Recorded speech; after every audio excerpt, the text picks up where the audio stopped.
এই সেন্ট্রি দেখো কে আছে। Yes sir. এই আসেন। স্যার জি প্লিজ বসুন। আচ্ছা, আপনি তো ইন্টারভিউ দিতে এসেছেন, আপনাকে কিছু প্রশ্ন করা যাবে? আচ্ছা বলুন তো, দিল্লি চলো কে ডাক দিয়েছিলেন?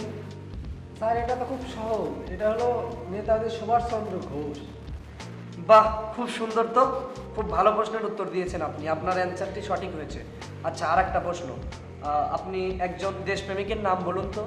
স্যার এরকম তো অনেকেই আছে, যেমন মহাত্মা গান্ধী। বাহ, এটাও তো খুবই সুন্দর প্রশ্নের উত্তর দিয়েছেন আপনি। আচ্ছা বলুন তো, ভারত কবে স্বাধীন হয়েছিল? স্যার এগুলো তো খুব সহজ, যেমন এটা তো স্বাধীন হয়েছে 1942 সালে, হব করে 1947 সালে হয়েছে এটা। বলুন তো, আকাশে কতগুলো তারা আছে? স্যার এটা তো এখনো জানা জানি, কিন্তু বাট এটা নিয়ে বিজ্ঞানীরা অনেক গবেষণা করতেছে, এখন গবেষণার পর এটা জানা যাবে। বাহ, চমৎকার, আপনি এই প্রশ্নগুলোর উত্তর খুবই ভালো দিয়েছেন। এবার আপনি আসতে পারেন।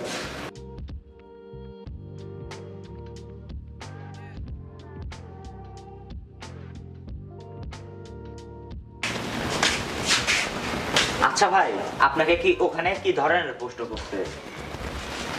প্রশ্নগুলো তো মনে নাই, কিন্তু অ্যান্সারগুলো মনে আছে। 1 নাম্বার হলো নেতাজি সুভাষচন্দ্র ঘোষ, আর হলো 2 হলো অনেকে আছে যেমন মহাত্মা গান্ধী। 3 নাম্বার হলো 1942 সালে হব করে 1947 সালে হয়েছে। আর 4 নাম্বার হলো এটা এখনো জানা জানি, কিন্তু এটা নিয়ে বিজ্ঞানীরা গবেষণা চলতেছে। সেন্ট্রি, জি স্যার। নেক্সট কে ডাকো, কে আছে? Yes sir.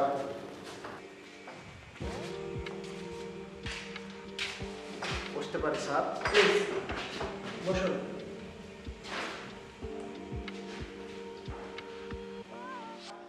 আচ্ছা, আমি আপনাকে 10টি প্রশ্ন করব যা পানির মতো সহজ, এবং একটি প্রশ্ন করব যা লোহার মতো কঠিন।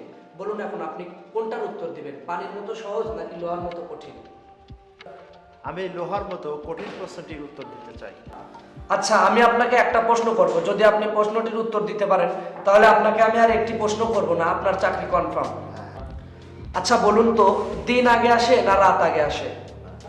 স্যার এটা তো খুব সহজ, দিন আগে আসে। কিভাবে? স্যার আপনি তো বলেছেন আমাকে একটি প্রশ্নই করবেন, অথবা আমি একটি প্রশ্নের উত্তর দিতে পেরেছি, আমাকে আর প্রশ্ন করা যাবে না। আচ্ছা ঠিক আছে, তাহলে আপনি আগামীকাল থেকে আমাদের অফিসে জয়েন করেন এন্ড এখন আসেন। আসসালামু আলাইকুম। সালাম। সেন্ট্রি, ওনাকে ম্যানেজার সাহেবের রুমে নিয়ে যাও, দিয়ে গিয়ে সবকিছু ঠিক করে দাও।